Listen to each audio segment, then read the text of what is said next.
We also pray that those who are on their way here, that they arrive here safely, and we all can be together during this moment. With your guidance, protection, and permission, we open this meeting, and so be it.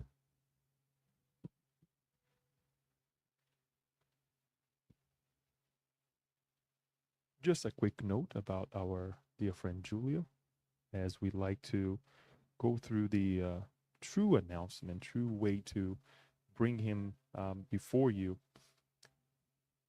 We like to say that Julio is a huge friend, right? Has been working with the SSB, studying with us for quite some time now, through different studies of books, of Spiritism in general.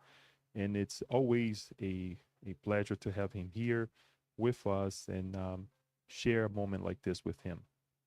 On one more serious, but still nice way to put it, Julio Padovan, a Brazilian national, has been working as a full-time researcher at the Rockefeller University since 1996, and he is also an adjunct associate professor at the Department of Chemistry and Pharmaceutical Sciences at York College, CUNY, in New York City. He holds several academic degrees, and he is a lecturer for both the physical science and the Spiritist doctrine. Introduced to Spiritism at the age of 15, Julio dedicates his time to translating Spirit's book from Portuguese and French into English and disseminating it through lectures. He is particularly interested in studying and explaining the solid logical foundation upon which Spiritist concepts are built, as well as in creating a strong association among those very same concepts. Today, our dear friend Julio will be speaking about justice systems and implications to our moral growth. We would like to say that perhaps depending on how time goes, he'll be speaking for 50 minutes or so. We may take a break, depend on the speaker, right, Julio? And we'll see how we will proceed with the lecture. And obviously, as usual, we would like to do is to make sure that everybody has time to ask your questions, make your comments as well at the end. Thank you. Julia, please. Julio. So just very quickly, before we start, that's what I do with my students. I tell them, I actually have a picture of a dog collar where I put my name on it and says vaccinated against rabies. So you can actually use these seeds here.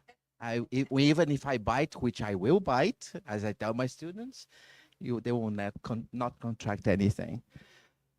Good afternoon, everyone. All brothers and sisters here, also from the spiritual plane, those of you who are watching us from afar, remotely, welcome. So the idea here is to talk about free will. And then Leo was already pointing out that you changed the title. Yes, I did. Because you can't talk about free will if you don't understand the justice system. And that is what we are going to do today. But there is a surprise, of course. There will be free will there. There will be a discussion about free will. So don't worry. It wasn't just to hook you to be here tonight or this afternoon. Okay. So this is our lecture. And it's, in principle, quite short. We're going to talk about spiritual and physical systems of justice. Then we'll see the consequences of these systems of justice to the reincarnation process. And then we'll talk about something quite interesting, which is a new interpretation of very pernickety problem that we have. We'll get to it. We'll see which problem we are talking about and why is it so pernickety. All right. So let us start with justice. In principle, if I were to give you pieces of paper and a few pencils and ask you to write down your concept of justice, we would kind of agree to a certain degree, to a high degree, what justice should mean, okay? And we all have a very good grasp of it. The problem is when we start going into the what the lawyers would love, is which we call them, uh, let's say in layman's terms, the loopholes.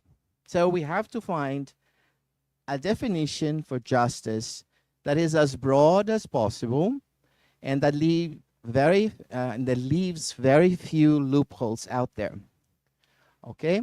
Now, before I even start talking about this, let us be constructive. Let us not think about, oh, but we know that some people evade the justice system, that some people do this and do that.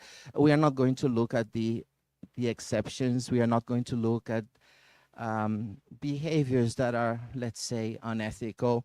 All right, we know they exist. It's part of growing up. It's part of maturing as an adult. It's also part of maturing as a humanity, as a whole. Okay, so we'll see what we have already developed here, with the best of intentions, with a very constructive view of things. So let us see there. I wrote that. I actually talked to a few judges and prosecutors, and to an end, I think they agreed with what I had there. Justice may be defined as the administration of the law or authority in maintaining the quality of what is deemed by the constituents of a group or their appointed representatives, so of what is deemed to be fair and reasonable for all, to all members of the said group. So let us quickly look at some of the important points. The administration of the law is the establishment of rules, right? And now, one thing that you should learn never to do, never create a concept or describe a concept where you have nested concepts inside. The very first thing that you're going to ask me is, well, what do you mean by law? Right? We are here going to be as broad as possible. We need that. So we're not going to be looking at work laws or, for instance, laws of how to park a car or where to park the car. So we're going to be as broad as possible. So laws here are rules, regulations, statutes, oaths, okay, pledges, such as the Pledge of Allegiance. All this is part of a law, okay, or the law, I should say, right? So now that we understand what that law is, we'll not worry about it, okay, and we'll move on. Then we have the authority in maintaining the quality. That's our vigilance or surveillance or even enforcement. So we have a situation where first we define a few rules, regulations, statutes, and then we have to make sure that they are followed, that they are actually being kept by the group. Same problem. What do I mean by quality? Well, here I mean by quality what? I want to convey that it's something that is constructive. So in this, I rule out despotism. I rule out tyranny. So there is no law when it's one person imposing himself or herself onto a group. Okay? So this, when I say quality here, is a very broad, very descriptive, even though it doesn't look as much, but it's descriptive of the group, something for the group that is constructive, that's positive. According to what we know, maybe in 100 years, we will change what we think was quality. But at that moment, when the rules of the law, when the statutes of the law, everything were created, we thought that that was quality. Okay? So that's what we mean by quality here. Now, the word deemed. It means that it doesn't come out willy-nilly in a nonchalant way. It means that we think about it. We reason about what we are going to have and a good quality of that. So that is deemed of good quality, that is reasoned as good quality. And reasoned by whom? By the constituents of a group. Okay? The constituents of the group are the creators, the originators. They are the ones who are going to write the law. As cities become, or groups become larger and larger and larger, sometimes instead of the constituents of a group as a whole, what we have is their representatives. And the word representative means that we are being represented by them.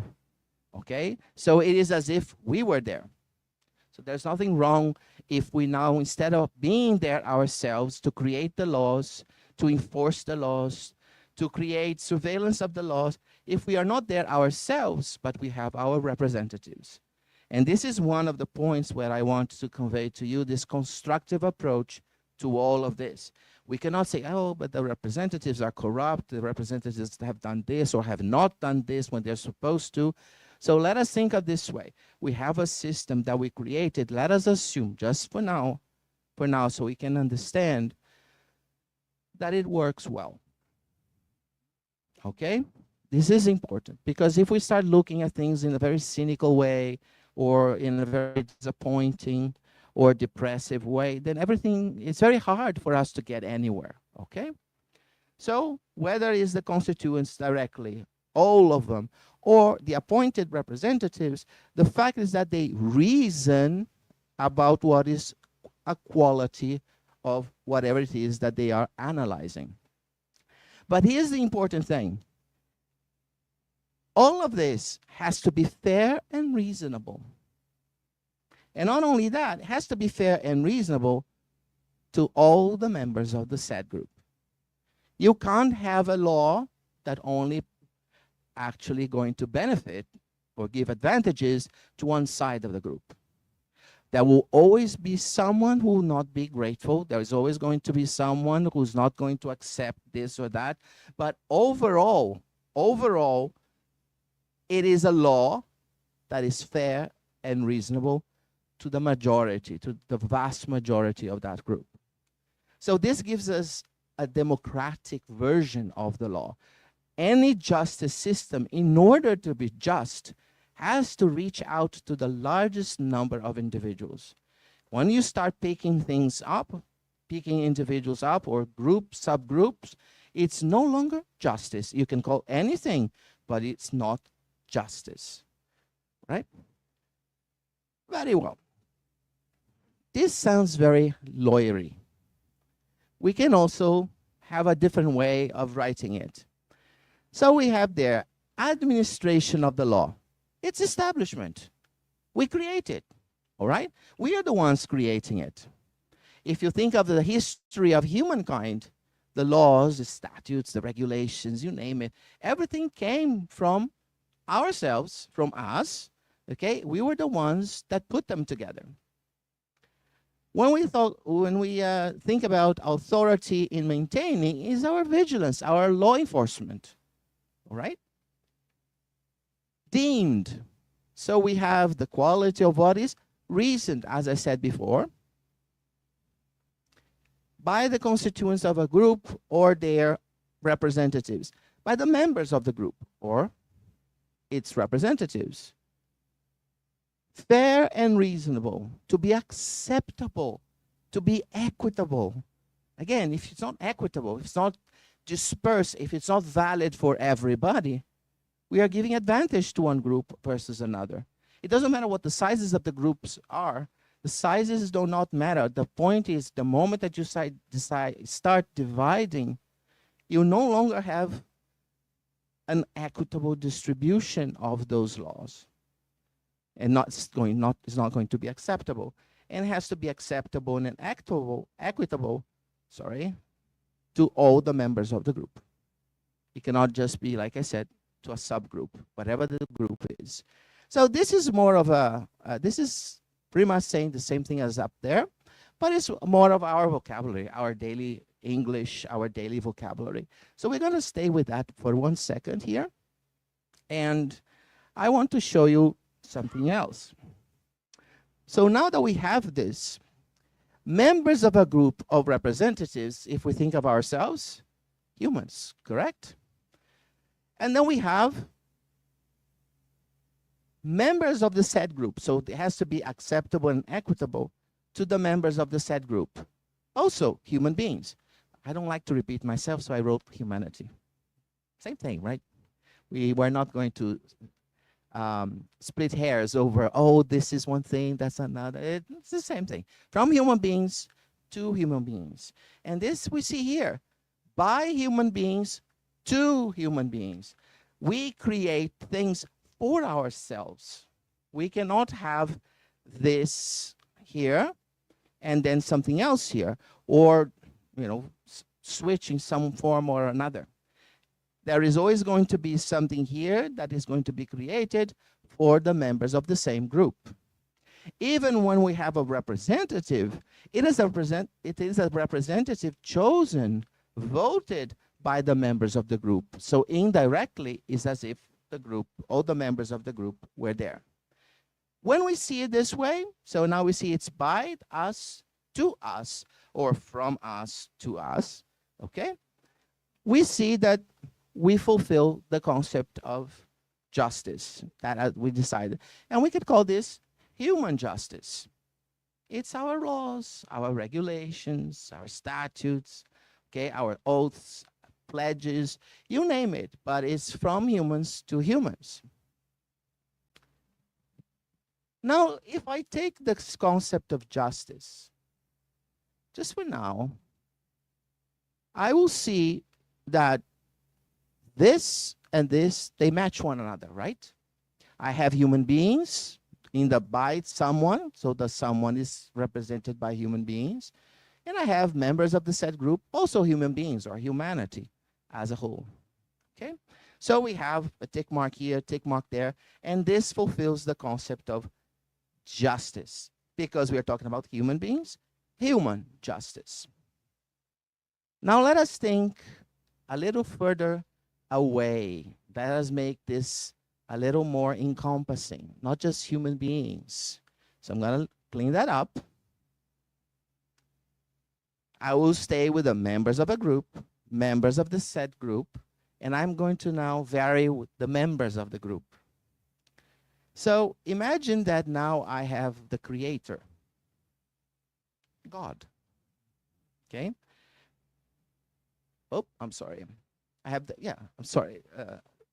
creator as the member of the group, and creation would be the members of the said group, okay? Could we say this is divine justice? You can see that I put justice there already between quotation marks, which there's something wrong there. And this is what is wrong. This is not a group. This is a group. So in principle, you could say that this is dictatorial. It's like a version of dictatorship. The only way you would not say this is because since we believe that our creator is all fatherly, all honesty, all justice and everything, we have a tendency to give this creator some leeway or make it an exception. But if we follow the concept that we are using for justice, that's not really true. So we have a problem here because it does not fit the definition, members of a group. So what can we do in this case? Well, we saw that when we have humans here and here, or human beings, humanity, that was true. So since humans only exist here in the physical plane, would you allow me to take that human over there and change it to the word physical? We don't have any other sentient species here on the planet that could have another justice system. So I think we have covered that. Here we had divine. So when we have the creator here, but then we saw that this was not exactly what the definition of justice actually entailed. But allow me to do this. Would you say that if this, on this side we have physical, this side here can be called something that is non-physical, in other words, beyond physical or extra physical? And now, if we have extra physical, what do we have on the other side? What are we, which here on this planet are human beings, what are we on the extra physical plane? Nothing more than what we would call spirits. If we are spirits, if this is physical, this is going to be spiritual. But then, if now we say that this is spiritual, can I not say here that we have perfected spirits, which are similar, the closest thing as possible we can find, but not identical, not equal to the Creator?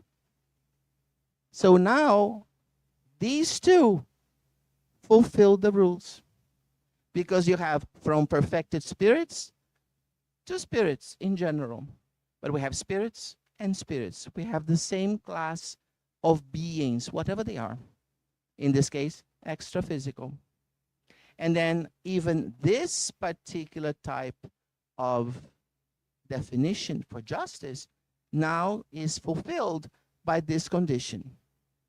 You might say, oh, but the ones that are creating the laws, right? The establishment, the vigilance, the enforcement, they are perfected spirits. We are not. But that's fine, because we also are not a law enforcement team. Not, at least most of us are not, right? They are specially trained and this and that. So these are the ones who have been specially trained. In other words, they have trained so much that they approach what we had as the Creator without being the Creator themselves. And we now have 2 tick marks, the fulfillment of that. And with this that we have here, all right, we can say it's divine justice without having to have that quotation, those quotation marks around the word justice. This is not legal trickery. This is actually a philosophical development of the idea and making sure that every point in our logic fulfills the next or the previous one, that there is a link between the previous with the current plus to the next one. Otherwise, our logic is fallacious. So instead of then saying creator, we will say perfected spirits. Instead of doing this, why is it that this fulfills this condition here? Because think of it this way, the perfected spirits, don't we say, especially in the book Evolution in Two Worlds, that we are co-creators? It's one of the very first chapters in that book where André Luiz tells us that we become, and we can become, we are not there yet, but we will one day become co-creators. Why co-creators? Because we cannot be God, but we get as close as infinitely possible to that concept of perfection. So therefore, we can have this mathematical association as close to as possible without being that one. And then we fulfill the establishment of our concept of justice, and we can call this divine justice. From now on, I can compare divine justice to human justice. Why? They may look like apples and oranges initially, but don't they both fulfill the same concept of what is justice at the core? If they do, as we saw here, right? We have this, and we saw before that for human justice, when we have humans and humans here, we still use the same concept here, the same definition for justice. So now, because the definition is the same, I can then begin to compare the two. And this is what I want to do now, begin to compare the two justice systems. And we'll begin there are many points we can compare. But I will always compare the extra physical with the physical, or the spiritual with the physical, or the divine with the spiritual, because we saw that the divine justice is the same as the spiritual justice, which is the same as the extra physical justice. So whatever the name that you see in terms of comparison, remember that extra physical, spiritual, or even divine justices, they're all the same type of justice. The difference is comparing one of these names with human justice or physical justice, the justice of this physical world. You might ask me, but there are many worlds. There are many houses, there are many rooms in the house of my Father. There are many worlds in the creation. Yes, but what do we know about them? So right now, all I can do is compare human justice with spiritual justice or divine justice, because I don't have data on the other ones. Maybe one day we'll have from planet Schlupsi some information, then we say the Schlupsian justice versus human justice versus divine justice. But right now, all we have is this world, and the extra physical. So this is what we are going to do over here. So just to remind you, this is what we had. And now let us begin comparing spiritual versus physical systems of justice. There are many points. I'm not going to be exhaustive here, all right? So we're going to start with a few that I thought were the most important ones. And yes, this is not for you to read. That's why it's so difficult to be able to make it out, okay? So it's just for me to know and to give you a less of an anxiety attack. But we are going to go through all of these items one by one. This is the core of the lecture. The origin, the easiest one, right? We just discussed. So we are the ones, humans, we are the ones who create the physical justice, the human justice. And when we are not reincarnated, we don't have the physical body, we are in the spiritual world, our brothers and sisters who have perfected themselves are the ones who are creating the spiritual justice, divine justice, okay, or the extra physical justice. So when we say perfected spirits, by extension, as we described before, we have the Creator. Because in essence, we don't know anything about the Creator. Right? We know about high order spirits because we have communications from them, and we can make a tiny little extension there to the perfected spirits, but we really don't know anything about God. There is a difference between believing in God and having worked with God, having sat at the same table to debate justice. We have not done that. Now, we believe, I believe. I am not trying to move God out of the equation here. But the point is, if we don't know it, why is it not possible for me to make this extension to God? It's perfectly viable. It's still a belief as well. The same way that I believe in the Creator, I believe in the Creator's justice, the Creator's humility, the Creator's perfection, the Creator's everything that is perfect and good and constructive. So this extension here, by extending this concept from the perfected spirits to the Creator, is valid as well. Can I prove it? No, I cannot. That's the point. And this is why we say it's a belief. Nothing wrong with having a belief, as long as we admit that it is a belief. That's all. Logic is something that you can prove, like a mathematical proof. It can be part of a belief, but in that belief system, you have to orchestrate and organize your thoughts that you don't have contradictory ideas. That is what is key. Okay? So to say that the perfected spirits approach the absolute justice of the Creator is not a contradiction. But let's keep going, because when we have all of this, I think we'll have a better idea of the whole process. What is the foundation of physical and spiritual justices? Well, the human one we know is the code of law. It's the lex codici, okay? Or if you're preferring church Latin, codici, like we have in codicil here in English, but it's actually, the C's are always hard in Latin, original Latin, codici. So this is the code of law. If it's not in the code of law, either we have to add to it or we have to let go. If it's not there in the code of law, we will not be able to say anything. On the other hand, the spirit of justice has only one rule. It's the rule of cause and consequence. Now you're going to say, why not law of cause and consequence? In the Spirit's book, the last part of the Spirit's book, we have the discussion of the laws, right? Well, I'm sorry to say this to you. That is not wrong. First thing, most important thing, it's not wrong. But have you noticed that we have 10 commandments from Moses and also 10 laws from the Spiritist codification? There is a way, there is a bias towards and in favor of the number 10, okay? But here's the reason why I did not write law of cause and consequence, but I wrote rule, because it rules us. It is not something that we learn and then apply.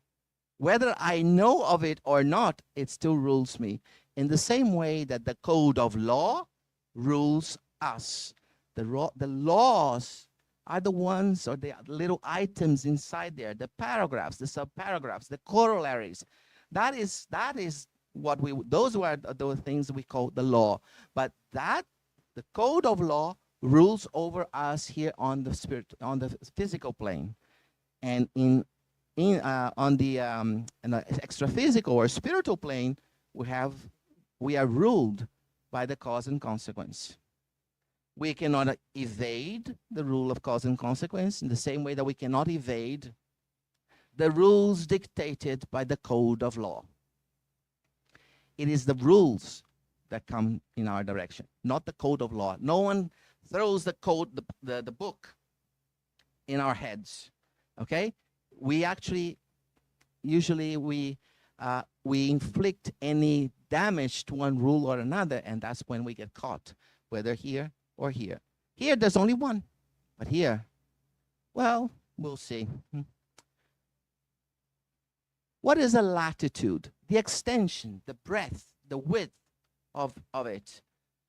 Well, let's see this one, the rule of cause and consequence that is from the spiritual justice. It is absolute. And the reason it's absolute, it's not just because I said so, or because God said so, or because the perfected Spirit said so. It's because it's complete. Ours is relative and incomplete. Ours is temporal. It is also regional. Let us look at this a little more carefully. Right in the middle of the Middle Ages, do you think any lawmaker decided to write something about how ethical our use would be or should be regarding artificial intelligence? Why? They were not stupid. Actually, we were there, right? Those were one of our reincarnations. Why is it that they didn't do it? Because artificial intelligence did not exist then. Computers did not exist then. That is your temporal effect.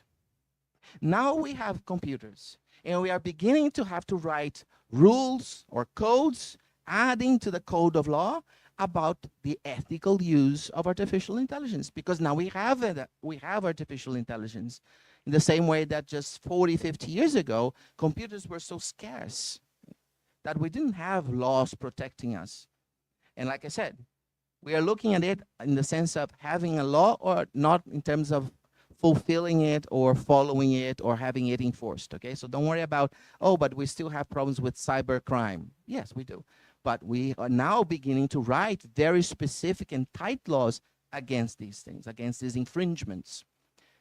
So we learned as we go in the physical world. So it is relative. It is incomplete. Let us discuss a little bit more about the word relative here.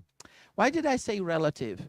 Because there are certain things that were outlawed 100 years or 200 years ago that today are perfectly normal. And there were certain things that then, okay, were absolutely correct. And today, we would use a word that's called draconian. No one would ever think about going to a judge and say, I have a case against person so and so or institution so and so based on this very, very, very, very, very, very old piece of legislation.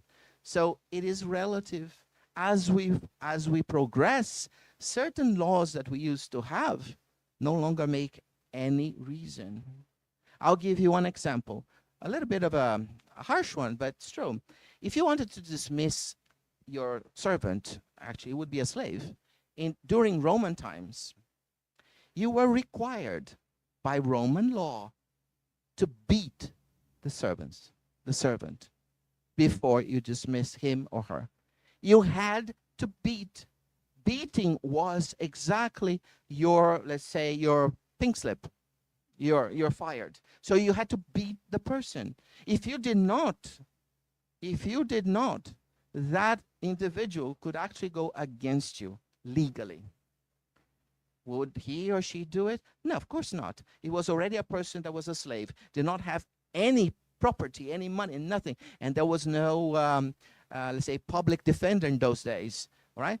But the point is, the law had that clause there, that if you had not been beaten, you could actually go back and create at least a lot of hassle to your, a lot of damage or annoyance to your previous employer. You had to beat. Today, that would be a lawsuit just from the beating itself. Forget about the work law, after that, of being dismissed. Was it with just cause, without just cause, and this and that?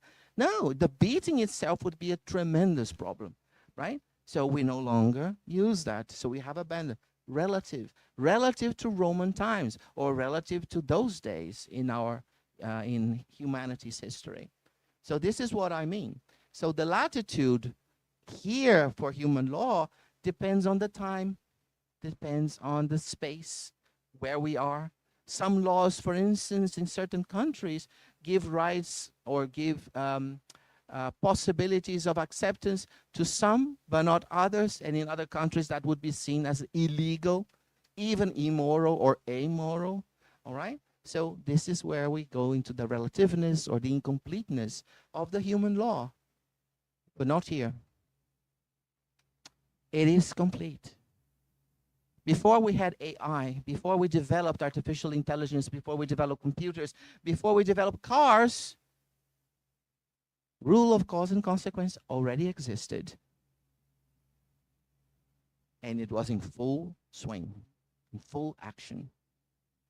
Because the rule of cause and consequence is not described in specific details, but actually incorporates everything. Because everything has a cause and everything leads to a consequence. So absolute. Temporal factor. I just told you that even before we created artificial intelligence, computers, you name it, created rocks, we created pollution at a global scale, there was already a law that, well, whatever you do, I'm not even going to say if it's positive or negative, constructive or unconstructive, or even destructive. Whatever you do, what I'm going to say to you here is this. You are causing something, and that will lead to a consequence. So this is by definition. The spiritual law is a priori.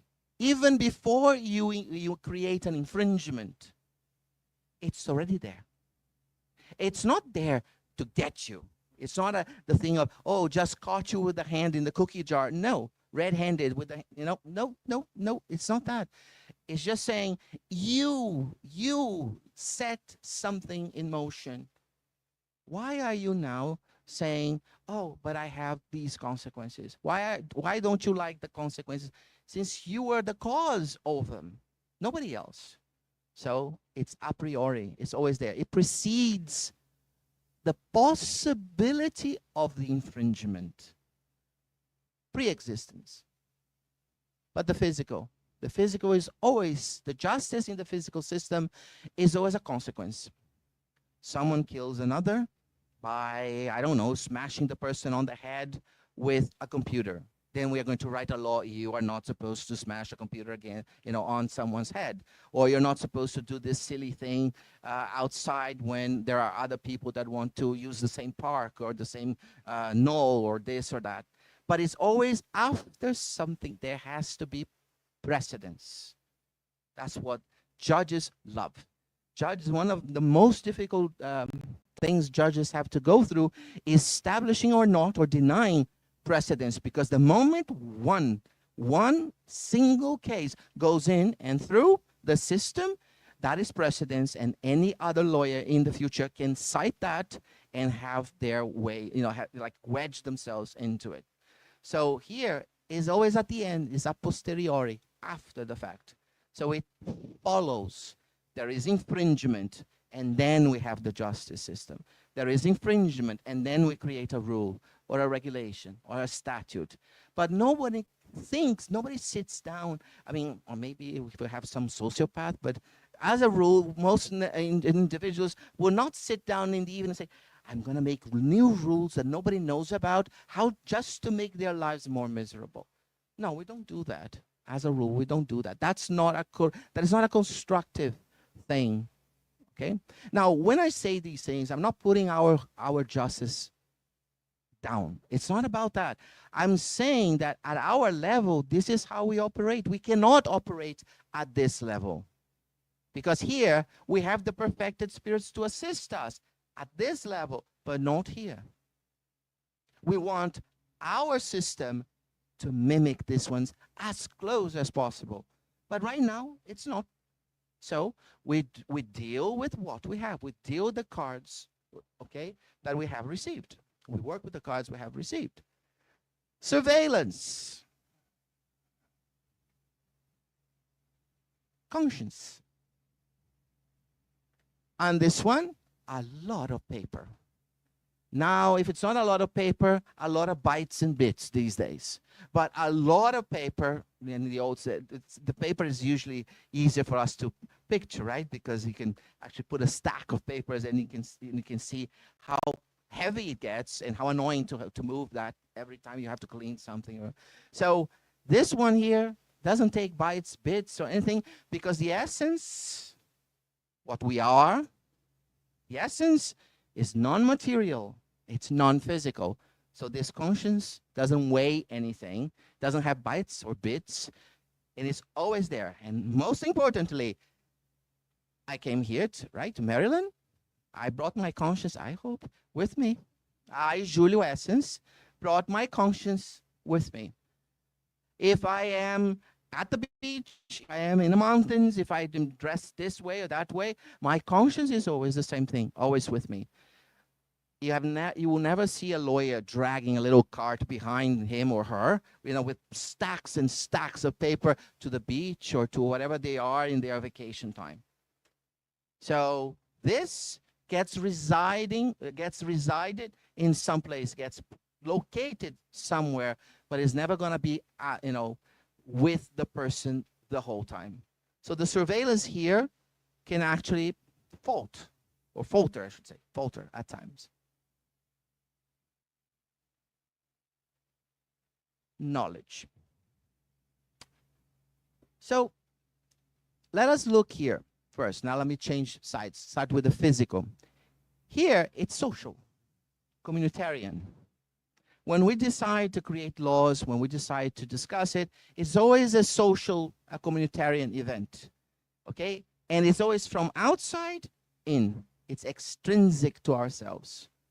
It's external. What do I mean by that? Let us say we are the 12 good men and women of a jury, okay? And we are now judging an infringement. I'm going to use the word infringement here. It's not really, really correct, and a lawyer would probably shoot me for doing that, or would be very mad at me for doing that. I should say this way, not the other one. But would be mad at me. But I decided on infringement because I want it to be more, more encompassing. When we say crime, it's a lot more specific, and we don't need to necessarily go towards that very negative avenue, okay, down that avenue. So here, we always have the infringement, and then we discuss about it. Remember, it's always an afterthought, it's always a posteriori, it's always following, okay? So it is a situation that we're now evaluating. Not here. Remember, wherever I go, I have it, and I have it in me. And interesting thing is this. There is another level here that I want to say. Not knowing about the law does not excuse you. Same thing here. Not knowing about the law does not excuse you, all right? But there's an interesting thing. So think of it this way. Here, if you are the one committing an infringement, it is an infringement because the law is written somewhere. Remember? There's a legal system and the parts. There is also the code of law. It is written somewhere. When you infringe upon it, okay, society or the ones who wrote the code of law or a special group will actually say you have just committed an infringement. Here, not the same. When I was a Nuga Booga man, let's say a Neanderthal, an Australopithecus africanus, someone who lived like hundreds of thousands of years ago, or even 1 or 2 million years ago, I killed people. All of you killed someone. I killed people. I clubbed them to death just because they had a piece of a brontosaur that I wanted, like in Fred Flintstone's cartoons. But it's exactly like that. They had a piece of meat. Remember, you had to run after your breakfast or every meal, any meal, okay? So whenever someone had something they didn't want to share, well, if you had a bigger club, you would club that person to death and get the meat from that individual. So we did that. Those actions, which are manslaughter or even homicide, do not have much consequence, because in this case we were not aware of the repercussions.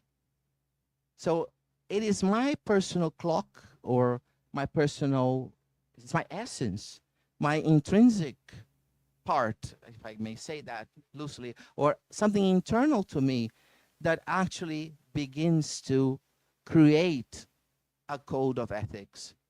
The society does not impose it on me. So this is also a big, big change. Remember when I said that the ignorance of the law here did not excuse me from it? But the consequences in this case, are much lower for someone that is more ignorant of it than it is here. This is what I want to convey. In here, if I am now a very young spirit, not in terms of being an adolescent, but a spirit that is only now beginning to reincarnate as a human being. So, but I want to keep this spirit in the spiritual realm. If I do something that is, let's say, egregious, that's heinous, that I assassinate someone, this individual here, according to the spiritual law, when I am reincarnated, if I kill a brother or a sister, my responsibility is less. My consequences are less than if I had already been through hundreds, if not thousands, of reincarnation as a human being. But not here. Why is that? Because here, I see the crime. Here, I see the essence, the mind. And this brings us to this one. Here, we see the evidence. Here, we see the intention. I did not have the intention to kill that brother or sister when I clubbed him or her to death just to rob or steal a piece of meat. It was just hunger and my more instinctive behavior than a reasoned behavior. So my intention was not there was not a homicidal one here. Not here. Here, if I saw the crime being committed, the infringement being committed, I have evidence, I'm guilty. Which brings us to an interesting thing. If this is an intention-based justice system, whenever I act, speak, or think of an infringement, this catches me. The consequences or how much or how little I will be, let's say, corrected will be different in each case, but the intention is what counts. Even if I don't actually hear, if I only think or speak of it, and I actually never commit the act, I never go through the act, this intention itself is enough to make me guilty. Not here. No evidence, no infringement.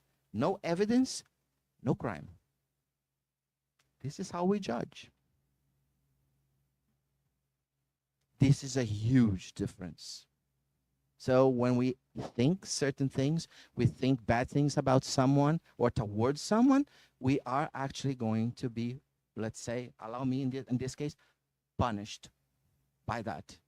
Not here, because we cannot measure thoughts in human justice.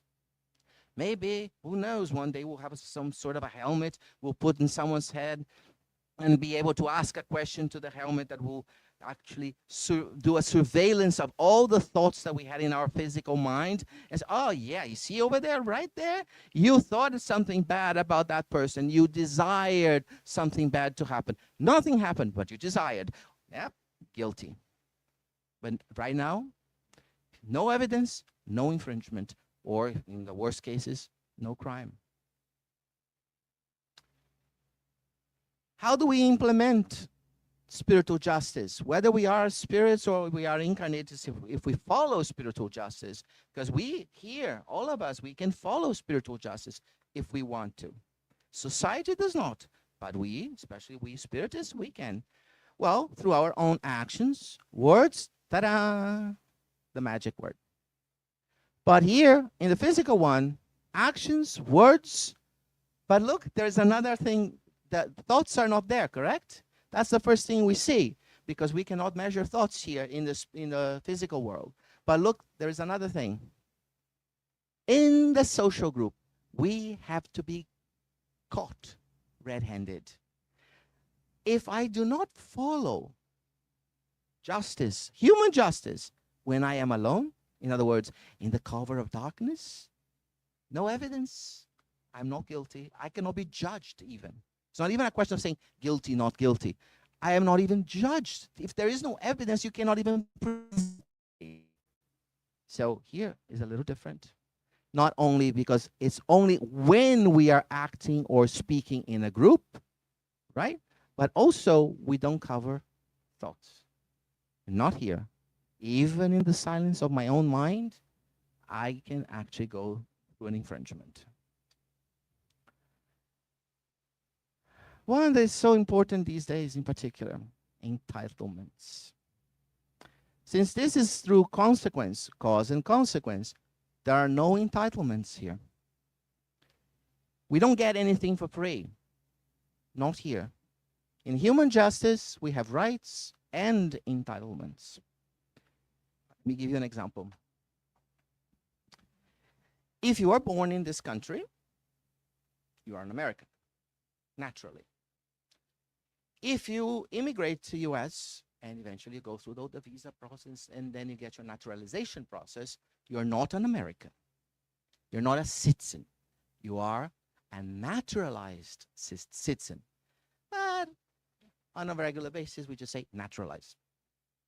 okay, or just citizen. We forget even the naturalization. And there is a difference.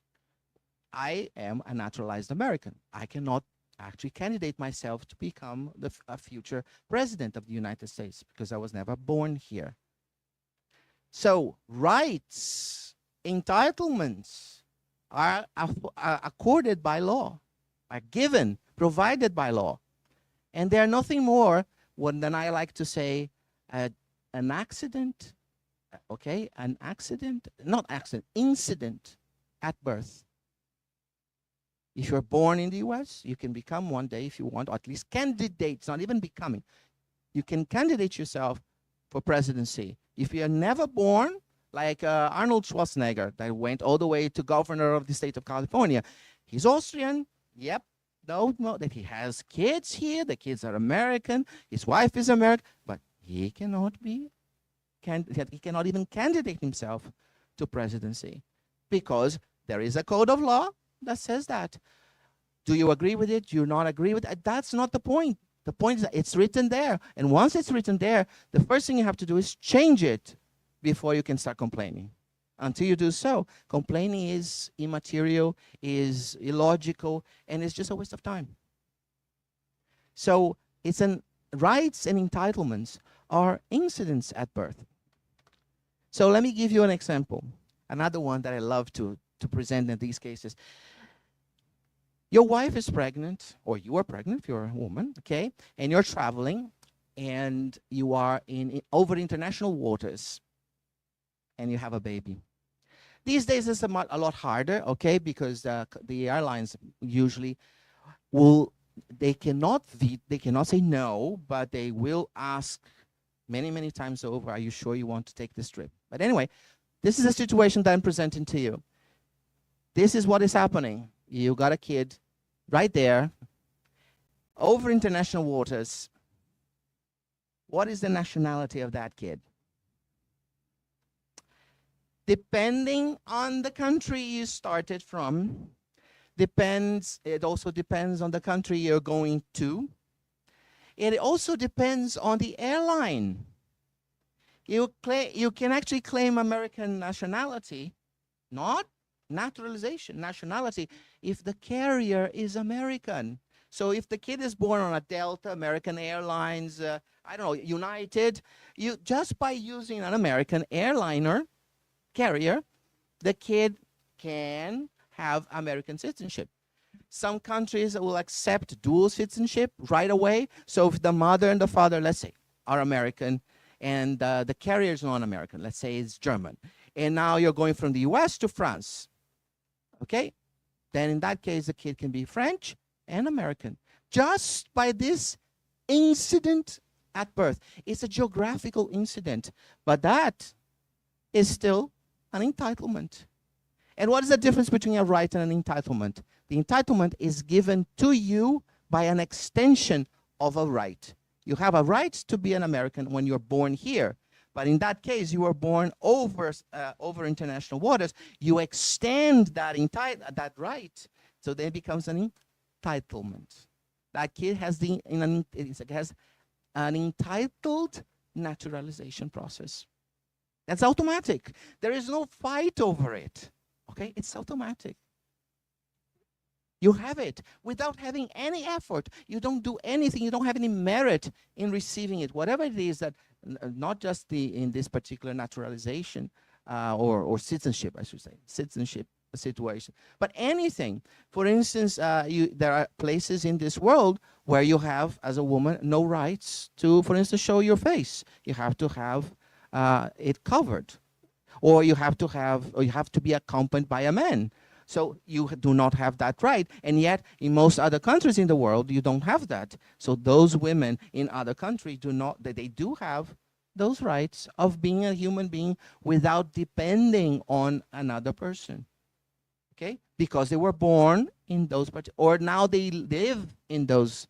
And here's the interesting thing: you can also lose a right.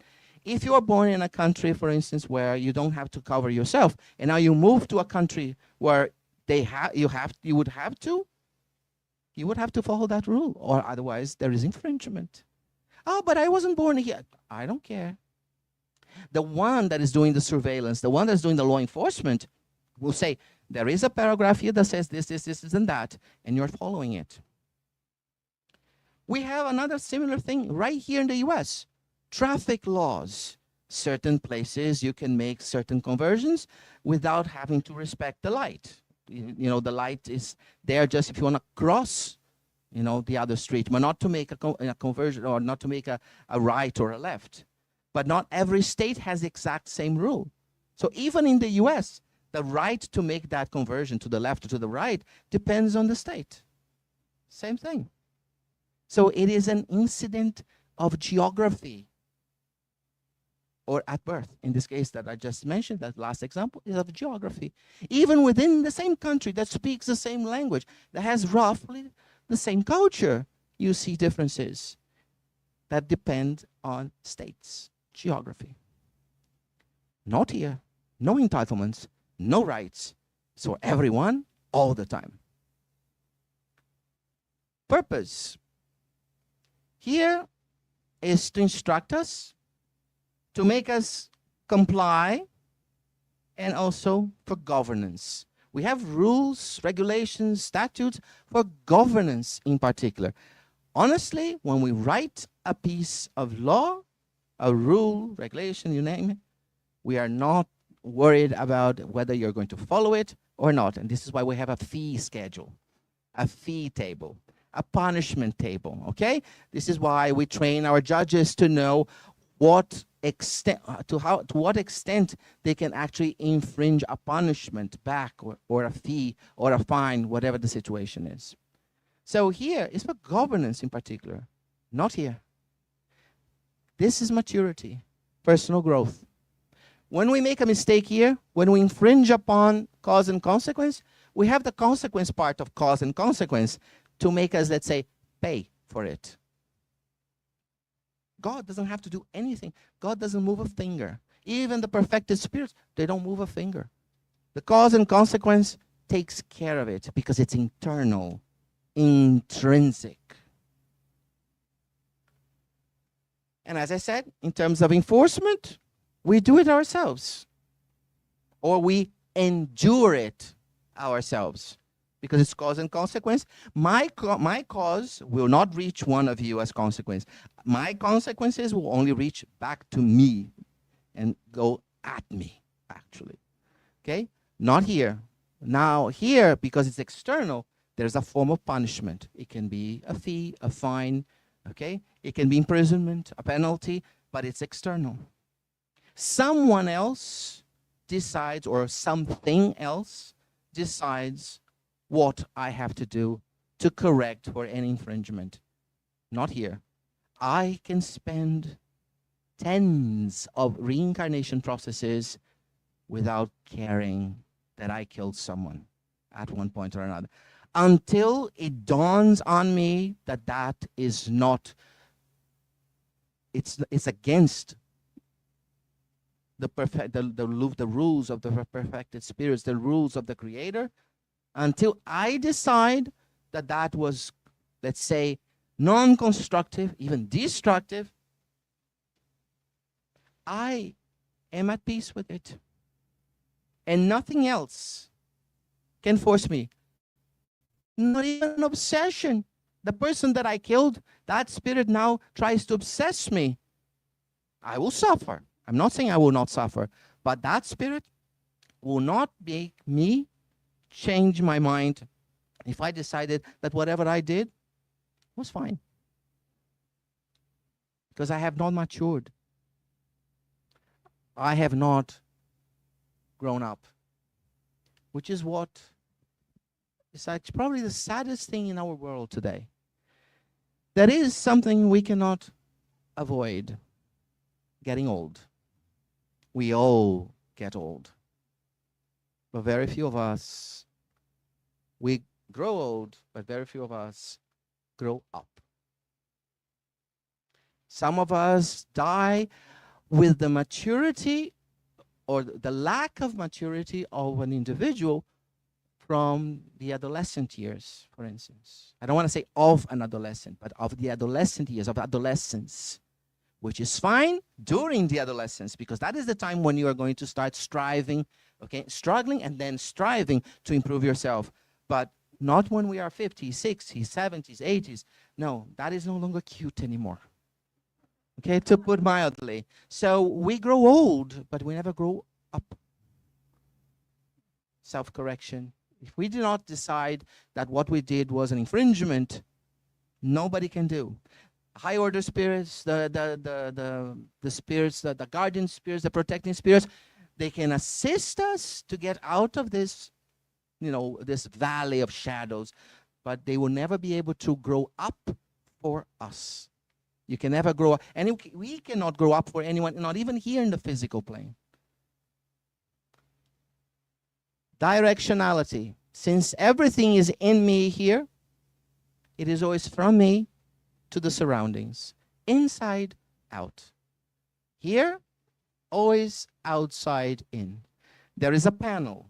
There may have a representative, the judge, the panel, the jury, that will tell me you have been hostile in one situation or another to the code of law. And as a result, you are going to be, you are going to have to face this penalty or that penalty. Everything is from outside in. And finally, how do we disseminate? We internalize cause and consequence, and we exemplify it. We live a life here, we live a life either as a spirit, errant spirit in the spiritual realm, or even as a human being, but now reincarnated spirit, but we decide to follow the spiritual rule, and we live a life following the cause and consequence. Here, we follow the rules. Because if we don't, and we get caught, we know there's a penalty. This is imposed. This from inside out. This is a choice. We grow up. It's a choice. So now that we have seen all of them, the applications, the implications. This last part.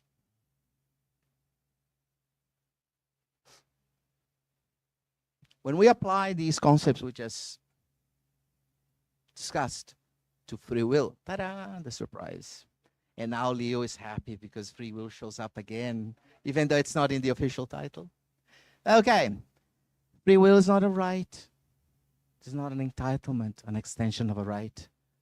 Whether temporary or permanent, it's not a guarantee either. Neither is free will the ability to choose or make a decision. What? Well, it may be here in human justice, but not in the spiritual one. Okay? It's just not. So, we have a problem with free will. We have misinterpreted it. And we need a better definition. In other words, we need to go back to the Spirit's book and reread the whole thing and say, was it really this that the Spirit said to me?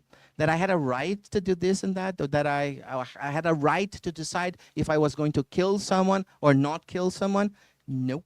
Never said it was a right. Never said it was an entitlement. Never said there was any guarantee. And they never said anything about the ability to choose or make a decision. So we need a better way of defining free will. And we have to read it from and get it from the Spirit's book. Because free will, or its existence, if it is actually a true existence, relies on circumstances of the individual, of the situation, and cannot just be taken nonchalantly like that, in a very, it's just a right, it's my entitlement. I came with this. I am a spirit. I came from the spiritual world. That is my homeland, my spirit, the spiritual world. So I have this right. No, there is no place you will find that written, not even in the Spirit's book. But we read what we wanted to read. That is the problem. So I present to you this. Free will's dead.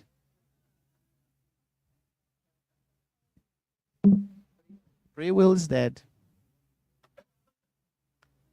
Yep. Free will is dead, but here's the saving grace, the free will we have always believed, the free will that we always thought we were reading in the Spirit's book. That free will is dead. And I'm going to explain to you why.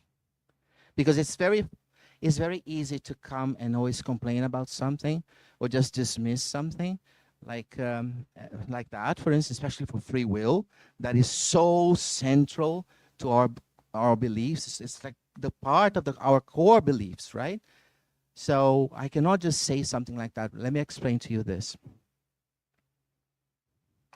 You have a situation. You are presented in life with a situation. And it's a situation. Now, follow the example that I'm giving, okay? Because you can modify it any way you want, but then if you do that, it may not fulfill the purpose, okay? So you may have a situation in life that is being presented to you, and you have never, ever gone through that. Not even a variation of it. You follow me? You cannot use your atavism, all your past lives, the information, the knowledge of all your past lives. You are facing something that is absolutely new. That is how we grow, right? When we're faced with something new. Because if we always face with variations on a theme or the same thing, we would be stagnant. Do you agree? So it's not far-fetched. So I don't want to define the situation. I just want you to understand in general terms, you are facing a situation in life for which you have no information, no experience, past experience, previous experience. You might say, but I have free will. First of all, you don't have free will.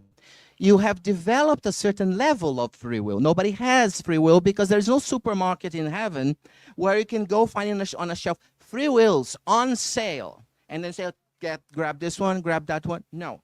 So you don't have, it's not a property. It's an attribute. The essence is non-material and non-physical.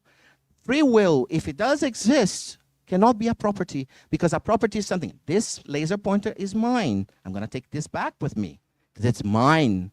Okay? It's a property, but it's not an attribute. I do not need this to be Julio, even the Julio physical body. It's not an attribute of mine. It's a property. I own it. That's it. Stop there, which is just a little side here. Whenever you write something, if you're going to give a lecture, never list at the end of your biography if you're married with a husband or a wife or with kids, this number of kids or this dog or that parakeet or that, because those are not your property. Your degrees are your property. But those people, they're not slaves. Don't list them. This is a trend that started, unfortunately, here in our country, and is a very bad taste. And people do it without realizing how much bad taste there is behind it. You own your degrees.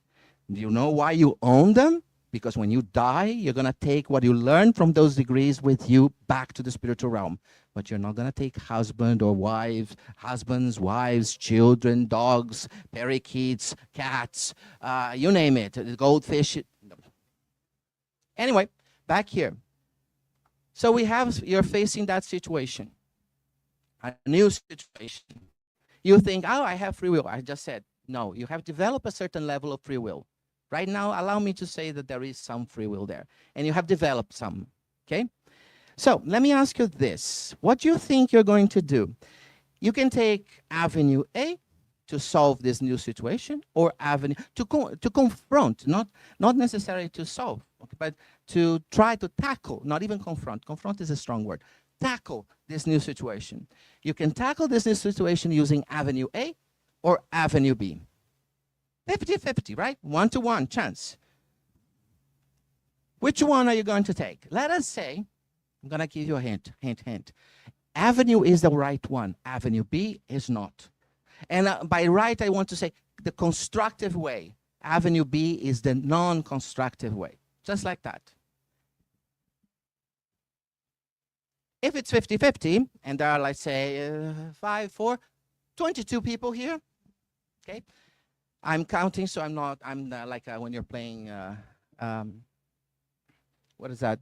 When you play with the banks and you buy things, Monopoly. So I'm the banker, so this is why I'm not counting myself. There are 22 people.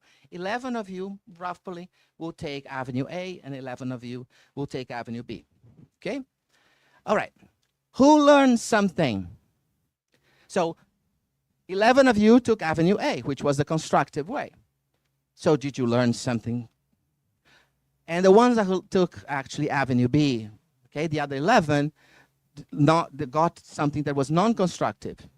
Did you learn anything? Or who actually learned anything? No one did. Do you know why? Because the ones that took Avenue B did not know anything about it. They got something non-constructive. Next time what they are going to do, they're going to try the other way. Because this did not teach me much. The ones who got it, let's say, right the first time, they do not know it's right because they never experienced the other way. You don't have a reference. You don't have a reference. And just because you got fulfilled does not mean necessarily. There are many things we do that fulfill us that are actually very, very destructive to us. Okay? Just think of anything that impinges on our center of pleasure in our brains. They are usually very destructive, and yet we go and if you give it to a monkey, for instance, if you're doing a test with a monkey, he will press that button until it dies, but as long as he gets something that is of a stimulus that is good, he will just keep pressing that button to death. So these individuals that got it right the first time never experienced that until you make a mistake. Until you make a mistake, you will never know. You will just delay your understanding of the situation. You will delay, you will stagnate until you actually get the wrong one, and then you have a comparison and you say, whoa, something happened here. So at that moment, when you are presented with the new thing, there is no free will. Because it doesn't really matter if you choose the right one from the beginning or the wrong one, or if you choose the left versus the right, or if you choose A versus B.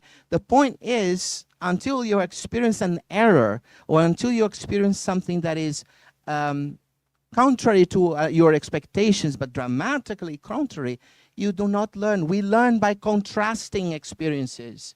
So at that moment, whenever you receive something that is new, you don't really exercise free will because you don't have a reference. You don't know what to use from your database of all the past lives. And this is why I say the free will that we say, oh, it's always with me. Let's move away from saying have. I have developed my free will. I have a certain knowledge. Yes, but the knowledge that you have so far is not useful now in this situation. So whenever we are confronting a new situation, actually, it's best to make a mistake. It's best if you have 1 million choices, you will have to go through each one of them in order for you to get to the final result, to the final comparison.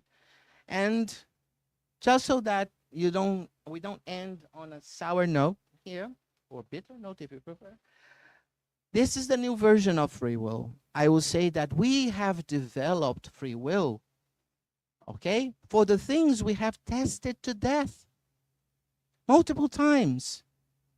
And if you really, really put aside the pride and the ego, in the worst possible sense of the word ego, okay, and you go back to the Spiritist book and you read, you will see that whenever they use the sentence free will, they are saying this: your responsibility will increase with the amount of free will you have developed. Of course, because now you know the right from wrong. This is why they can say you are or you have. They say have because it's from the mid 19th century, okay?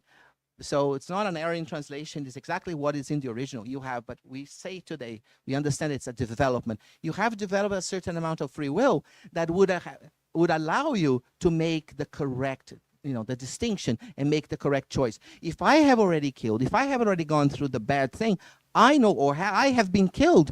Now I know that that is not correct. I have information in my database, in my past lives. Now, if I do that, I now have information. That information is the development of free will. So now if I choose, it's still a choice. I'm not denying free will. That is not an ability to choose. It is an ability. But now if I use that ability to choose to kill again, I have just boosted my responsibility. I have skyrocketed my responsibilities. There, I can say I have developed free will. I had enough free will to make a choice from between A and B, and I decided, conscientiously, I decided to go with the B road. Now, why am I complaining if the consequences are the second part of the cause and consequence rule? So there, we can say there is free will. There is. I can still choose to go the bad way, down the bad way. But not when I'm presented with something new. Because think about it this way. If we were to be somewhat, let's say, penalized, I don't want to use the word punishment because it's a little harsher, but penalized to one way or another, when we chose the, let's say, the road, the avenue B that I mentioned before, right, in the example. But I had no information to judge, to make a proper judgment, to make a proper evaluation. When we choose that avenue B, the 11 of you that chose avenue B as opposed to the 11 of you that chose A, what merit do you have of choosing A? None. You knew nothing about it. And what responsibility do you have of having chosen B? For instance, again, very, very little, if any, because you did not know the consequences of the aspects of the other side. So if now I could say, oh, you still have a responsibility and this and that because you have developed a certain amount of free will, that would be the same thing as saying God will punish you one way or the other. So you would stop trying. That is when you punish a student for doing the homework and getting the wrong answer. No, you should encourage the student and say, what do you think happened here? Why do you think that this is wrong? As opposed to, you see the student applies himself, herself to the problem, to the homework. So we should actually encourage the student and say, no, it is wrong. Because as the professor, you are the perfected spirit in that case. You are doing the job of the perfected spirit. And now you're going to say, look, this is wrong, but I want you to figure out why now. I want you to explain to me what do you think went wrong here? And then that's what you do. Now you're going to teach that individual as opposed to penalizing him or her. Now, if you give the same exercise a week later or a month later, then they are not supposed to make the exact same mistake. To err is human. To err again, right, is diabolic. We know that, okay? So, yeah, maybe I went a little more forceful there, but that is the point. And this is what I wanted to present. And now we can actually discuss questions, suggestions, or some other situations that I did not cover here. Okay, but this was the idea that I had. And just before we close, I'd like to acknowledge your attendance, your attention, your questions that you might have right now, and the invitation from SSB, the Spiritist Society of Baltimore. Thank you.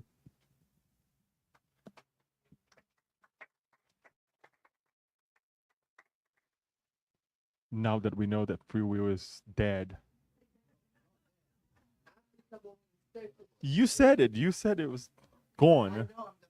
I have a white shirt. I should have brought my, black dark shirt to breathe. Yeah, everybody's gonna be wearing like a dark band or a dark clothes now, right? for a whole year, right? I don't have the free will to use to justify my bad actions anymore.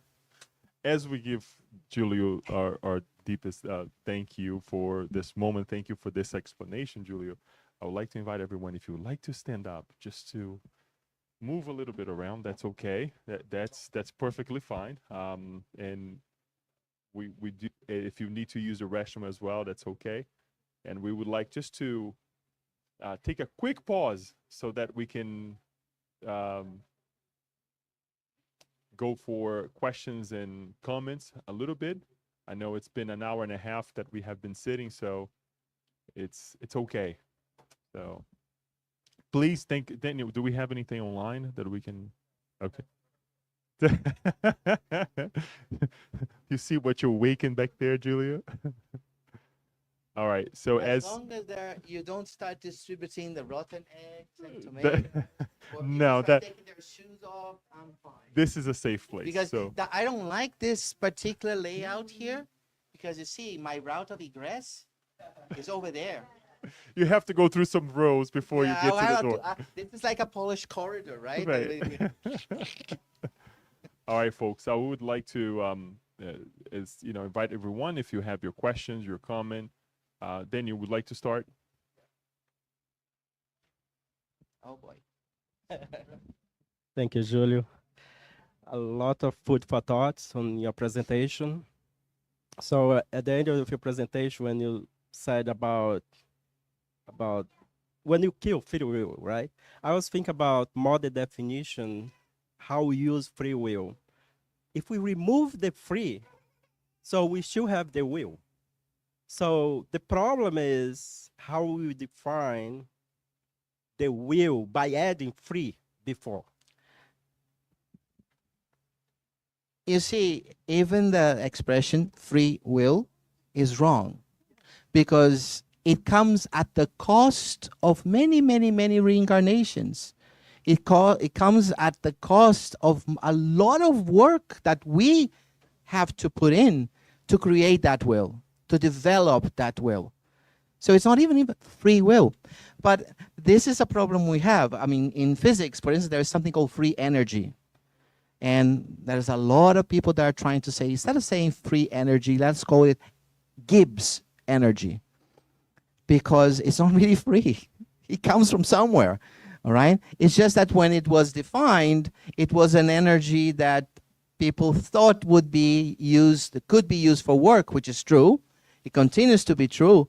But they thought, oh, if I can do work with this free energy, then it's free. With this energy, then it's free. It's not. It did come from someplace. Free will, actually, the will was developed through all the existences until that moment, and including that existence.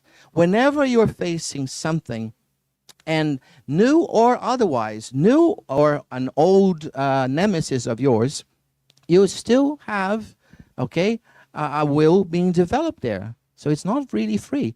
Because if you sit and you cross your arms and you do nothing, you have no will. And now here I'm going to say there is no will, because there is no entitlement, it's not a right, and it's not a guarantee.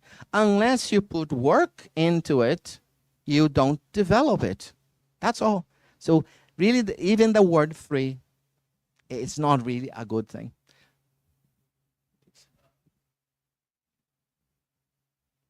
Did I cover it, Daniel? It did. Okay. Fantastic lecture. So my question is,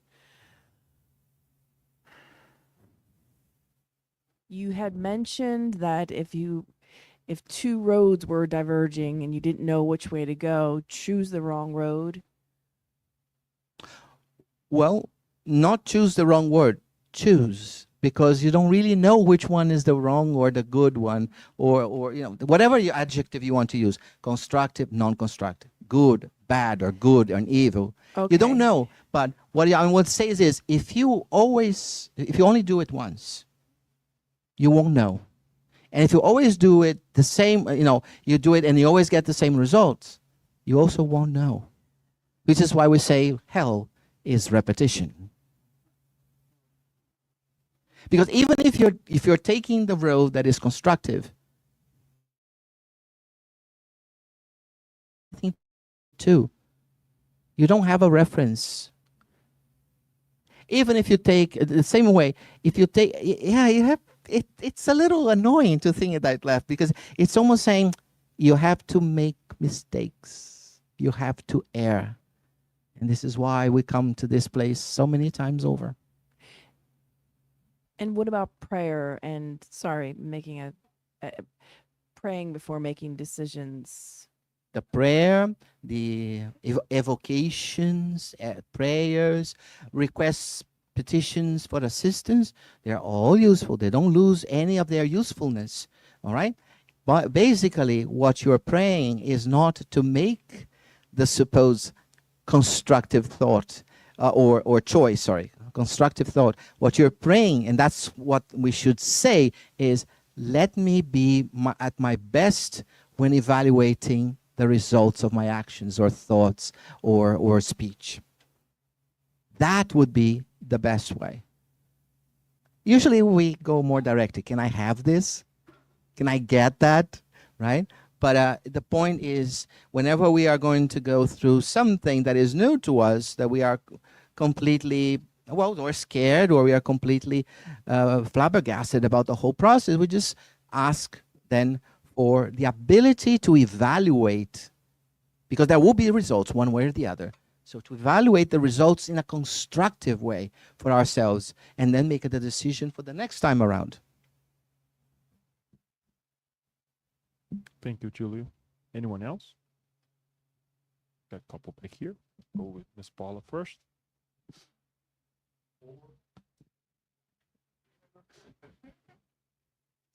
Hi, Hey. Julio. Hello, Ivani. So, is there an opposite of free will? Is there an opposite expression of that? If you don't have free will, then what is it you have? There is. Good one. Inanition or lack of action. We stagnate at the lowest possible level of the abyss. You don't do anything, you don't develop anything, and you don't develop yourself, you don't grow up. Nothing happens after that. Inanition. Inability, not inability, it's not inability, it's a choice of staying idle. Which is why we say we have to have a situation of, it's not rewarding mistakes. It's not that. It is rewarding the attempt at solving a problem. Whatever the answer is. Because when we do that, we create when we reward the attempt at solving a problem, we create in the person a relaxation. I mean, the person is not anxious to get the answer that others want to have, but is willing to evaluate if that answer leads somewhere, or sorry, anywhere. And this is what is important. Everything that was done in life, in humanity's, in the whole history of humanity, was done because someone said, well, I want to understand why this is so. I'm not concerned if my boss, my PhD thesis advisor, or this person or is going to think this way or that way. No. And in most cases, they actually were confrontational because they met with so much resistance that they had to be confrontational just to move it forward. But the point is, if you now reward and you ask the person this, why is it that you think you got this result? Or why did you choose to go through this or to tackle this problem in this manner? Not accusing, not confronting the individual, but really with an interest in learning for yourself, the person will feel rewarded in the attempt and will not be so plagued by that the possibility of a failure, because they won't see it as a failure. A bad result is only it actually teaches us a lot. You know, if anyone has ever done experiments in a laboratory or in life, you will understand what I mean very easily. Yes, the cake. Hello? Yes, Is this working? internal joke. Is this working? Oh, hi. Thank you, Julio. This was quite a change from The Little Prince. The Little Prince you did the last time. Just- You can't hear me? No, I can hear you. No, I can't. Yeah, no. Thank you. I'm trying to figure out an endpoint here. I'm following that I'm evolving in my free will, and that as I hit these situations, get experiences, I'm gaining a lot of practical knowledge. But at some point, I mean, I'm not blowing myself up. I'm just looking for a direction. You're headed to where the perfected spirits are. They don't need all these experiences anymore because they just know. I mean, they just do. Like your intuition gets so clean and your conscience is so strong, you just, it's like not a question. Is that where all this heads? Yes. So it's not that. So what happens is this: if you think of Freud, and you have the conscious, the subconscious, and the unconscious, right? We have a lot of things that we have tucked in all the way into our unconscious or even subconscious. As we get closer and closer and closer to the perfected spirits level, what happens is that the subconscious and the unconscious, they all bleed into the conscious mind. So there is no intuition anymore. They always use everything that they have ever learned. So it's like that's when the extension of Freud's division of the human psyche fails. Or it's not that it fails. It's like two lines that we say will meet at infinity. They are always parallel, but they will meet at two parallel lines will always meet at infinity. It's exactly that. You get to a point where everything in that mind is no longer subconscious and unconscious and conscious, but just conscious. So you use everything that you have learned in your lives, all your past lives at the same time. You don't have even problems with accessing the information there anymore. It just comes to you. It's natural. It's a second nature, right? But what I want to say here it's not that free will is dead, just to add and repeat. The free will we used to think as a right, that is dead. We cannot say that anymore. And what we do have and we do develop is a free will in the sense that we have now ability to choose when the situation is presenting to us data we have already manipulated at one point in our past lives. There is where our developed free will counts a lot, and this is why the Spirit say to us, if now you use that ability to decide, and you decide for the destructive or non-constructive side, you chose it, so now you are going to go through the consequences. Thank you, Julio. Anyone else? Anno.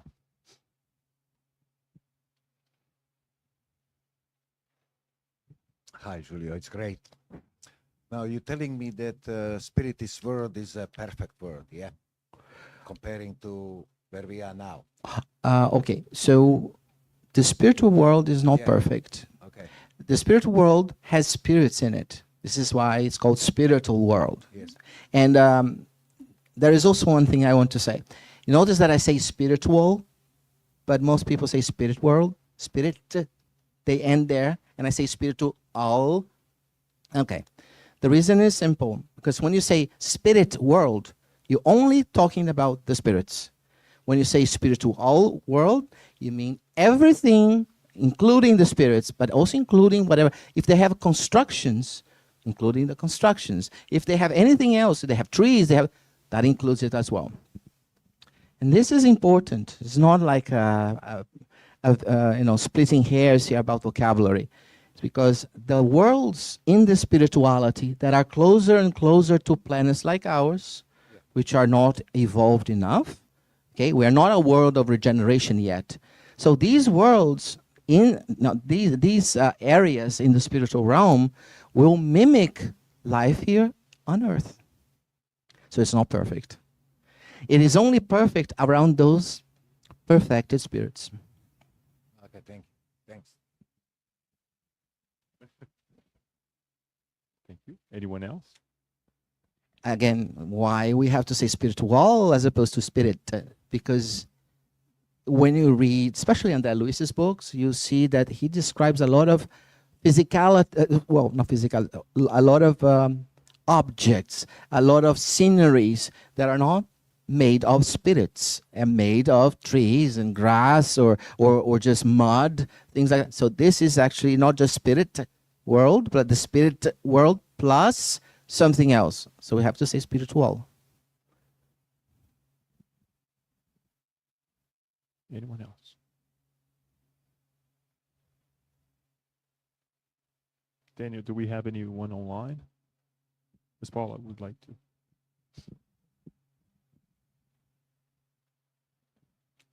Since we're updating vocabulary, what do we do with willpower? That's another one, right? It all we need is will, right? Will. When we say free will, we have the problem that I just discussed, right? With the word free. When we say willpower, power of what? It's an empty word. But we love empty words, right? We have these are buzzwords or buzz expressions. So don't work with the power. Just say will. I have developed a certain amount of will, or I have. Even if you want to say free will, that's okay. But the willpower is harsh. That's one. Why? Why do we need power at the end? It's an empty word. Power to do what? How do we measure that power? Okay. So, and if you say, oh, but it's the power to do something, but isn't that in the word will? So that is a pleonastic construction. Now, this is in Spiritism. I'm not criticizing anything out there. There may be other beliefs that like to use the word power, the same way that we misuse the expression free will. So, just saying for Spiritists. Okay. If you guys have another question, I will have one. That's all homework. So I'm pretty sure, though, this is really low. I'm pretty sure I read in Joanna's works in English, her using the word willpower and free will. However, I don't know in Portuguese what was the term she used. Yeah, good point. I don't know. We would have to find that of the book But and I'll have go. to go back and Yeah, yeah. definitely. It is possible that because there's so many things that are added, okay, sometimes in translations that completely change the meaning of the sentence. We have seen a few of them in Spirit's book, right, when we're studying. So, look, it is very hard at times to translate from one language to another, especially when you go from a romantic language to a non-romantic language. So sometimes you get carried away in the translation and you add another word there without even noticing it. And this is why we should have very good editors that will read that very carefully. And they have to be, to a certain degree, a little bit eccentric and obsessive, because they really have to kind of masticate every word of that text. Otherwise, you get things that can be like that, very detrimental to the whole thing. If someone's trying to get the idea of just in Happy Life, she says, if your willpower is weak, because you're not utilizing it. If we replace that with just if your will is weak, you're not exercising. I agree, but there is also one thing that we can think of. Also, I'm not trying to defend it. I'm just saying, the word will in English is a noun, as we are using here in free will, right? But it's also an auxiliary verb. I will do this tomorrow. But it's also a verb in itself, to will, to desire, to want, right? So perhaps they added the willpower just so that the sentence reads better. But that's one of the things, that is one of the big no-nos. I forget now, there was a big Russian, he was considered one of the best translations ever, and he wrote the big list of no-nos when you're translating. One thing is always not to add information. And within that, he has some corollaries, and that would be one of them. Don't make readability more important or take precedence over the content. If the content is supposed to be translated as will, but if I read it, it says, my will has to be developed. Yeah, it's my will. You don't have to put the power there. Okay. Oh, but I don't feel. That's your problem. Solve it. That's your inner conflict. Solve it. Don't add that inner conflict there, because then you create it for all the other people who did not have it in the first place. Now she's warming up. Julio.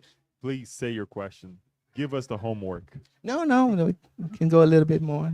One more question or two. Yeah.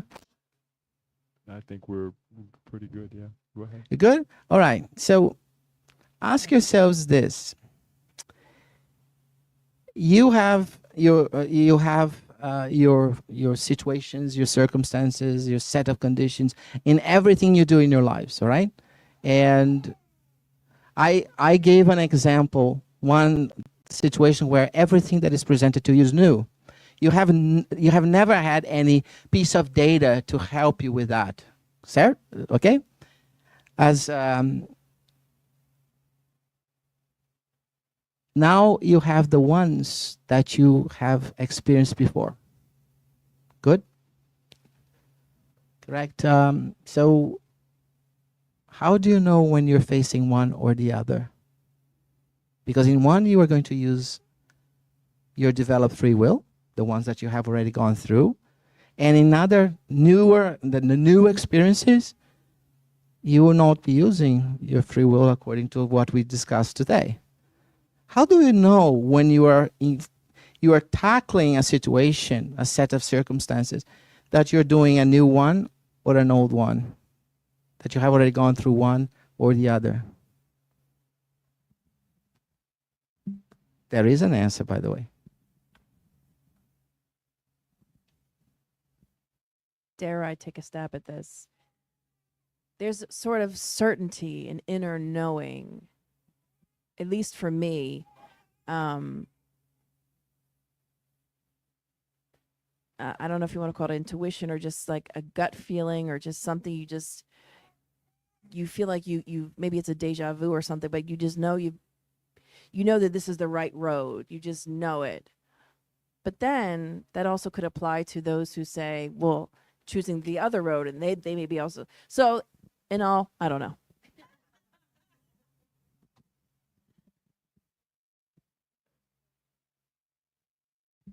Thank you.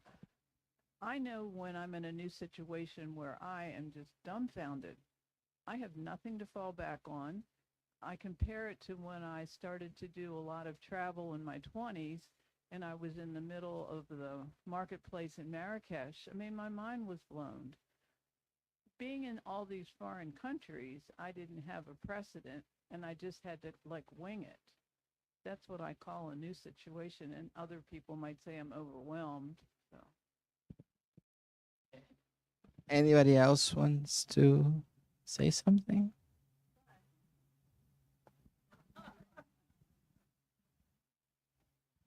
But what if in a past life you had been to Marrakesh, but you just have you have no emotional memory, and it is the second time, but you don't know that it is. So there's the quandary. I'm just throwing that out there. I could just throw another log in the fire and say, well, maybe that is stuck so deeply into your subconscious, your unconscious, that you can't retrieve right now because you have decided to repress it because you're not ready to deal with it.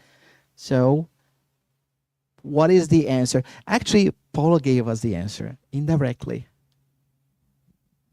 You gave the answer.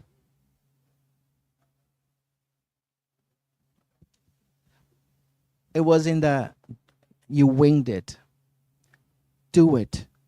You don't have to rationalize things. What you have to be is open to the result and deal with the result. You think you were non-constructive. Do it differently next time. Just don't repeat it. As I said before, hell is repetition. Okay?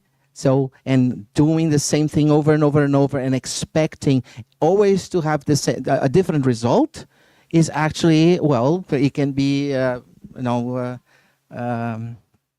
definition of craziness, all right? Like in a light mood here, all right? Allow me. So just do things, okay? You have nothing to back, if you have nothing to help you there, okay? Even if you end up being non-constructive, all right? The consequences for you are minimal because you never had that information before. You're not choosing to do evil, to be non-constructive, to be destructive, to be negative. Do it Evaluate the results. That's the part. You have to evaluate. You can't just do it and move on to another target and another target, because this is a very it's a very nonchalant way of going through life, and end up not knowing anything, not learning anything, because you don't evaluate the results. Evaluate the results and be open. Next time, do it differently. If you thought that the results were very non-constructive, or you realize that you hurt someone, be open to say, I'm sorry, or to mitigate, at least mitigate the consequences of your actions or your thoughts or your speech. And you learn something from there because you have evaluated it. A student who checks the answer at the back of the book and says, oh, I got it wrong, it was 8 and I got 10, and then discloses the book, learned nothing. It will get 8 the next time, or 7. It will get 10 next time, or get 11, or will get 6, but it will not get 8. Because the student did not stop to think, where did I go wrong? What mistake did I make that I got this wrong number in the end? This is a very simple way, but it's what we do in life. If we do not evaluate, this is like the student that looks at the back of the book to check the answer. By the way, the answer key at the back of the book is the perfected spirits. And say, oh yeah, I didn't get the right one, and that's it. It dies there, ends there. So if presented again with the same problem, perhaps not the answer will be the answer will not be the same, but it will still be the wrong answer. So in life, we won't say wrong, but we'll say non-constructive, because nothing was learned. Nothing was learned. So don't worry about the logistics of the whole thing, if the logic is good or fallacious. No, because even logic can fail at times, because logic is built by humans. Logic is not divine in origin. It's built by humans. And, in the same way that I can use logic to prove God exists, I can prove that God does not exist, or that something exists and the other one does not exist. It doesn't have to go to the divine, the creator, or anything like that. So it's not about deciding how to label the process, but in how to evaluate the results we get every time we try. Julio, thank you. Thank you, everyone.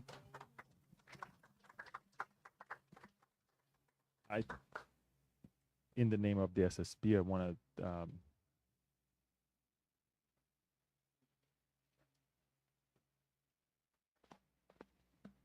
in the name of the SSB, I just want to say thank you. And when we hear words like this, information that are put together that way, and we know that Julie works very hard to put these PowerPoints and the work together. It is to me a way closer to God. So thank you for bringing the divine part of it, a better understanding for us to understand ourselves as we understand as well the Creator as well. So for that, thank you. We would like to go ahead then and pass the word to Kirsten. Kirsten will say a brief visualization, so then we can give the water as well, and then bid ourselves farewell. Thank you. Kirsten, please.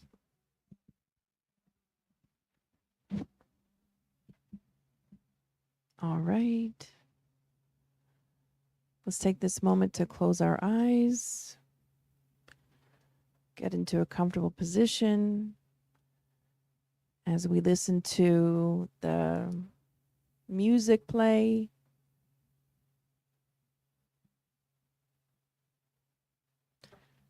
And first, let us, with gratitude in our hearts, to our great Creator, our guides,